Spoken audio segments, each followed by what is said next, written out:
Has anyone ever experienced writer's block? You know, like when you're just sitting either in front of the computer or you got your pencil and your pen and you're writing, or you're not writing.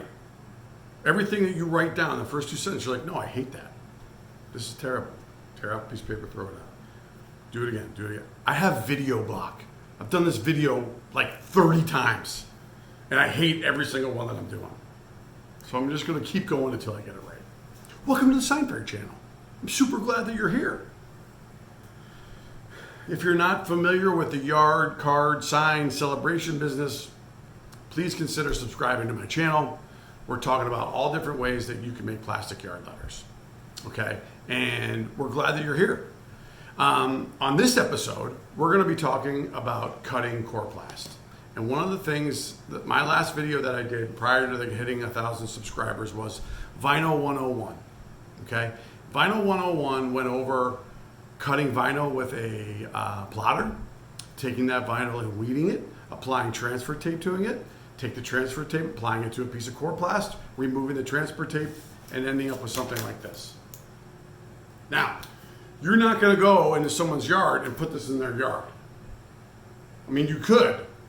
I'm just not sure how much repeat business you're gonna get, but that's an option, all right? So you're probably saying to yourself, hey, I have all these letters on pieces of Cordless. How do I cut these things out, Rennick? Well, I'm gonna share with you what I know. I'm just gonna do it, okay? Because that's how we roll here at the Sign Fairies channel. We get after it, we get into it, and we try to laugh and have a little fun, and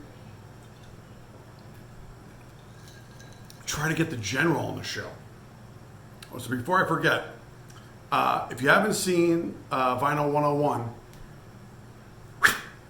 click that button. It will take you right to it. And then you can come back to this one and you can watch what we're going to talk about as far as cutting Cordless. Okay? So I'm going to just get after it. All right? What I want to share with you before I get after it is the fact that I like this razor. It's a utility knife. I think that's what they call it. This one's from Olympia.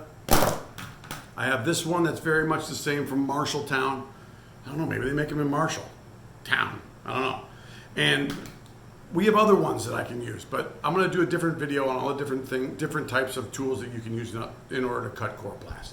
But in this case, I'm going to share with you what I know, and I'm going to share with you the techniques that I've learned that help me keep a straight line and reduce the amount of trimming that I have to actually do. All right? So the best kind of knife that you can get is a sharp one, okay? Having a sharp knife is like having great tools to work on your car. They may be extra expensive, they may be more than you want to spend, but when you need them to really torque or pull something, they're there for you, okay? So consider spending money on a utility knife. This thing was 15 bucks, came with 5 razors, all right? And I like it a lot, all right? So I have a lot of different letters that I need to color. There's gonna be straight lines, there's gonna be ovals, there's gonna be curves, there's gonna be bends, all right? And I'm gonna show you what it is that I do in order to cut something. We're gonna start with this eye, all right? Now, before I get started, what I want you to do when you're starting to cut your letter is I want you to trim it. And what I mean by trimming it is that you wanna get it into a way where you can move it around. A dynamic here that not many people, well, I didn't think about, is that you want to be able to move this when you're cutting it. All right, you want to be able to turn it and spin it. Okay, because what I found, and this I would say that this is probably the most critical component that I found when it comes to cutting. All right, so when you think of using a razor, all right, and you think that you're going to puncture down on the Cordless, and then you're going to cut a straight line. I'm talking straight, all right? That is the best way to get your Cordless to be straight, all right? All right, so, hey, just now might be a good time for you to get some milk duds. I just want everybody to know. I'm on a tangent. I love milk duds, okay? That's it. Hold on. Please hold. Okay. Let's try this angle again. So what I also do that I like to do when I'm cutting straight lines is I like to give myself some room. And what I mean by that is is instead of starting right here, all right, I'm gonna probably start up right here. Why? Because I can puncture deep, and now I can get ready to get myself prepared for cutting on the outside of this vinyl. Now, this leather is contoured, okay? So when I'm done cutting, I'm gonna peel off the vinyl and we'll have a white border because that's where the plastic's gonna be, all right? I'm not concerned if I cut a little bit of the vinyl. Most importantly though, I wanna make sure that I have it as straight as possible. And maybe I'll be able to show you the difference, okay? So I'm gonna stand up, I'm gonna start up high, and I'm just gonna press hard. Now when I say press hard, what I mean is if you think that you're pressing hard now, I want you to double it, okay? And then pull back, all right? Because you don't wanna be gingerly about this. You gotta come at this and be aggressive, all right? The best offense is a good defense, but aggressive defensive wins Super Bowls, okay? So here we go. We're gonna press hard. We wanna get through both layers, all right? I'm gonna keep pressing. You see my finger? I'm gonna keep coming here, and now I'm gonna enter, and I'm gonna keep pushing, pushing, pushing, pushing. Now watch this, all right? I follow that momentum, all right? I don't know if that's the right way to do it. I don't know if people would agree with that or disagree with that, but I think there's something to be said where if you keep the pressure and you still go fast, it keeps everything straight, all right? Now, the other thing that you'll notice about this leather too is that it's curved. I am not going to spend the time to try to make this curved. Now, maybe someone who is a sign veteran might say that I'm silly, but I don't care. All right. So you see how I'm pulling this thing up, and I don't have to go back and cut it again? The most resistance that you're going to get is when you're cutting with the flutes, all right? The least resistance and the more likely that you're gonna waver is when you're in a flute that has space, okay? So I just wanna point that out, is that you're gonna wanna have more force. All right, watch this. I'm gonna come down, force, force, force, force, force, force, force, force, force, force, push, all right? That's how I like to do it, all right? Now this, now what's different, stay with me, I'm trying to get my train of thought here. When you have your flutes that are going vertical, this is when you might want to pull back on a little bit of the pressure, okay? But you don't want to pull back enough that your knife wavers, okay? You don't want to get it jagged, all right? And you saw, if you're feeling this in your forearm and on the top of your finger, you're doing it right. And you know what? For some people who are a little bit older, I'm going to be 50 in January. If you're sore the next day because you're doing this, then that's a good thing, okay? It's not a bad thing. You don't have to go to the doctor, all right? So I like to start a little bit ahead. So I'm going to apply pressure. I'm going to apply it hard, okay? And now, remember, I'm going with the flutes. See how it's wavering a little bit? Just keep it steady. Keep it steady. Now watch. Come right through. I just like doing that, all right? And I'll weed this here in just a second. Now this is the one that eats my lunch all the time, all the time. These curved ones are not only brutal when it comes to spray painting, but it's also brutal when it comes to cutting, because this is where you can make mistakes. And look, it doesn't need to be perfect. Remember, the person who's going to be looking at this is going to be 6 feet away, all right? But if you're a perfectionist, and sometimes I am, and in this case I am, you want to make sure that you get it right, all right? And what I could say to you from what I've learned as far as cutting the curves is to keep the pressure, all right? So instead of starting on the curve, all right, I'm going to start off on the end, all right? And what I'm going to do is I'm going to pretend that this is a straight line, okay? Because I don't want to fight these flutes. I don't. It's going to make it worse, all right?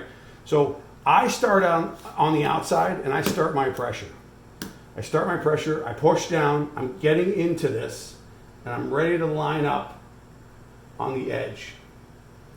And as I'm doing that, I'm going to come through again, all right? Maybe that wasn't enough. Okay. So now I don't have that much to fight with. Okay. I have a lot less to fight with. These little flutes aren't going to be that bad. Again, I'm going to start up above and I'm going to come in tight and I'm going to keep applying the pressure, and turning at the same time. You do not want to turn your knife. You just don't. Now, I'm getting tired, I'm going to push out. Okay? Do you see how that is straight? If you get it, like let's say for example, I want to angle it around. All right? So I'm going to angle it. Watch. All right? Do you see how that is angled? You see how that is angled? This is very different than this. All right? There's no angle. I don't like this. Maybe you do. I just don't. This to me is not straight and I just don't like it. Maybe in 10 years I will, but right now I don't. All right? So you could break this circle, this dot, into 4 quadrants. All right? Let me see if I have a piece of tape. So break it down into 4 quadrants. Don't try to do it all at once. All right? So from here to 12 o'clock to 3 o'clock is as farthest I'm going to go. And then I'm going to take another break. Now, I'm going to go from 3 o'clock to 6 o'clock. I'm going to start from outside. All right? And I'm going to come in. I'm going to grab the edge. I'm going to keep applying pressure. I'm going to keep turning, keeping pressure straight down, keeping pressure straight down, keeping pressure straight down. And now I'm going to come through. All right? I don't know why I just like that better. Can I have one of those knives? Yeah, you want one of the knives? Okay. So let's keep doing this because we're almost done. All right? So let's use the clock technique again, right? We went from 12 o'clock to 3 o'clock, from 3 o'clock to 6 o'clock. All right? Now, I'm going to try it again. I'm going to start up above. I'm going to come in tight. You know, you're going to use your hand to push it towards here. All right? So use your hand as another way to leverage. All right? So tight, tight, tight. All right? Keep going. Keep the pressure. If I'm cutting on the vinyl or it gets bent a little bit, don't worry about it. Keep going, keeping your knife straight. All right? You're coming around 8 o'clock here. Now, through. All right? You see how that works? And now, what we're going to do is we're going to end it again. Start up at the top. Come in. All right, keep going. Turn with your other hand. Have a little bit of a mishap there. All right, now I'm going to keep the pressure, keep the pressure, keep the pressure, come through. You see how that works? What I would say you don't want to do, let me get a bigger piece. All right, is if you have the same circle, all right, if you have the same circle and you're coming in at an angle, let's just say I want to try it like this. Because I don't want to apply too much pressure. So I'm going to come at an angle. All right. First of all, I'm not going to be able to cut all the way through. And second of all, look how this flute turns out. Like, that's not straight. Those are 2 very different cuts. All right. They just are. And I happen to like keeping it straight. All right. So that would be the one way that I would say to you, all right, that would be one way that I would suggest that you try cutting ovals or cutting curves, okay? Is think about it from as a clock. And if you're cutting an oval, break it down into quadrants, 4 quadrants, okay? You're gonna have 12 o'clock, 3 o'clock, 6 o'clock, 9 o'clock, back to 12, okay? And if this is a square, right? Like this. If that's a square, you're going to have angles here. These are the same dynamic that happened when we're spray painting letters. Okay? You're going to get a straight line. And you don't want a straight line on a curve. You want it to be straight. I hope this makes sense. Okay? So start from outside of the actual dot, come in at an angle, and keep your pressure, and then come through at 3 o'clock. All right, turn it again, do the same thing. Start up top, come down at an angle, keep straight, keep it straight, come down and come through. That would be the way that I would do it. All right. And I'll weed this, and then you can tell me what you think. Hold on. Whoa, how'd that happen? It's magic. So, I know this doesn't look good on a white background, but like, I think I keep saying the same thing over and over again, thinking that if I say it more, it'll make sense to you. And either it does make sense or it doesn't make sense. And I'm sorry if it doesn't make sense. It's the best way that I can explain it. If you have feedback and you think there'd be a better way of explaining it, put it in the comments below. I'd like to hear it. But that's how I attack curves, all right? So, are you gonna come in and say hi to my followers? Not today. I'm looking very young. But thanks for asking. So I have a couple videos of Jennifer snoring in bed. They're like really, really loud. I might make a highlights video. Something tells me that will not go over well if I post that to YouTube. But sometimes you just gotta break the rules a little bit. Maybe. We'll see. Anyway, thanks for watching. If you like this video, if you got any information out of this video that you thought was helpful, please do me a favor. Like and subscribe. If you think that I'm totally wrong and I'm full of garbage and you don't like this video, then don't like it. Hit it. Hit the down button. Okay? That's fine. The other thing that you can consider doing is joining our private Facebook group. It's Sign Fairies. Make your own plastic letters and yard decorations. I'm saying it enough or it's coming out easy now. We've got over 950 members and we're growing. And we're generating some momentum and we're implementing change. And it's all been very good. It's very, very positive. I'm very grateful. And if you haven't heard me say it, I want to make sure that I say it again. Because you can never thank somebody enough for helping you. And believe it or not, when you subscribe to my channel and you like my videos, you're helping me. You are. It makes a difference. So I'm about 500 hours short of being monetized, and then we got to wait another month. All this means for you is that just stay tuned, and we're going to make more videos. The next one that we're going to go over is going to be the different types of cutting tools that you can use, like this guy, like this guy, like this guy, and that's it. Okay, get out there, make it happen, get after it. I should, huh?